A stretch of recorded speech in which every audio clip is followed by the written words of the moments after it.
TVK chief Vijay sensational decision తీసుకున్నారు. MLA పదవికి ఆయన రాజీనామా చేయబోతున్నారు.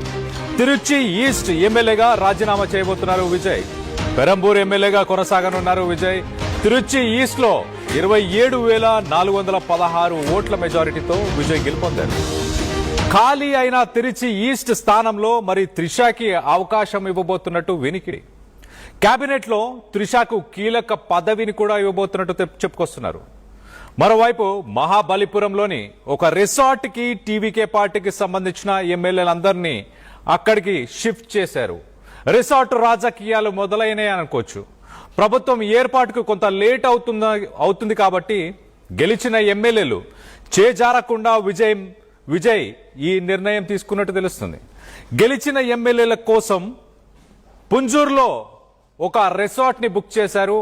ఆ రిసార్ట్ లో ప్రస్తుతానికి ఎమ్మెల్యేలు బస చేయాలని విజయ్ ఆదేశాలను జారీ చేశారు. మొత్తం మీద పెరంబూర్, తిరుచి ఈస్ట్ ఈ రెండు చోట్ల నుంచి విజయ్ పోటీ చేసి గెలుపొందిన తర్వాత తిరుచి ఈస్ట్ తన పదవిని అక్కడ రిజైన్ చేయబోతున్నట్టు తెలుస్తుంది. మరి రిజైన్ చేసిన తర్వాత బై ఎలక్షన్ కి మరి త్రిషాకి ఆ అవకాశాన్ని ఇచ్చి తన కేబినెట్ లో ఒక కీలక పదవిని కూడా ఇవ్వబోతున్నట్టు చర్చ నడుస్తుంది.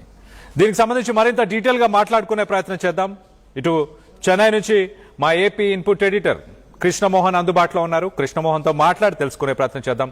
కృష్ణమోహన్, చెప్పండి, తిరుచి ఈస్టే ఎందుకు పిక్ చేశారు? ముందు నుంచి అంటే ఆ తిరుచి ఈస్ట్ ని వదిలేద్దామన్న ప్లాన్ ఉండేనా, లేకపోతే పెరంబూర్ ఆయనకి స్ట్రెంత్ గా అది డిస్ప్లే అవుతుంది కాబట్టి పెరంబూర్ ఒక స్ట్రాంగ్ కాన్స్టిట్యుయెన్సీగా తను ప్రొజెక్ట్ చేసుకోవడానికి అక్కడ ప్రజలతో ఉన్న కనెక్షన్ కోసం అలా ఈ డెసిషన్ తీసుకున్నారనుకోవాలా? కాదు, ఇక్కడ ఆసక్తికరమైన ఒక అంశం ఉంది కళ్యాణ్. బేసిక్ గా పెరంబూర్ కూడా చెన్నై సిటీలోనే వస్తుంది. చెన్నై సిటీలో ఉన్న ఈ 14 కాన్స్టిట్యున్సీలకు సంబంధించి అది కూడా ఒక కాన్స్టిట్యున్సీ. దాని పక్కనే కొలుత్తూరు ఉంది, అది స్టాలిన్ కి సంబంధించిన కాన్స్టిట్యున్సీ. ఆయన చాలా తెలివిగానే ప్లాన్ చేశారు. ఎందుకంటే పెరంబూరులో ఆయన గాని గెలిస్తే ఆ ఇంపాక్ట్ పక్కనున్న కొలుత్తూరులో కూడా పడుతుంది. స్టాలిన్ ని కూడా మనం దెబ్బతీయచ్చు అనే ప్లానింగ్ లోనే ఆయన డైరెక్ట్ గా అక్కడ పోటీ చేసిన పరిస్థితి. అందుకే అక్కడ ఎస్కే బాబు అనే వ్యక్తి ఏకంగా స్టాలిన్ ని కూడా ఓడించి రికార్డ్ సృష్టించారు. ఆయన ఒక గేమ్ చేంజర్ లాగా తయారైన పరిస్థితి అక్కడ నిజంగానే.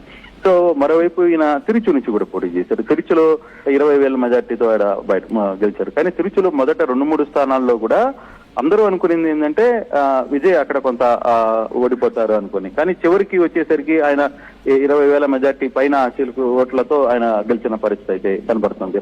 అయితే ఇప్పుడు ఆయన 2 స్థానాలు గెలిచారు కాబట్టి ఏదో ఒక స్థానం నుంచి ఆయన రిజైన్ చేయాలి. కానీ వెంటనే రిజైన్ చేస్తారా లేదా అనే ఒక చర్చ జరుగుతుంది. ఇప్పుడు ఎమ్మెల్యేలతో మీటింగ్ లో కూడా ఆ చర్చ కూడా కొంత ఆయన ఇండికేషన్ ఇచ్చారనేది కూడా.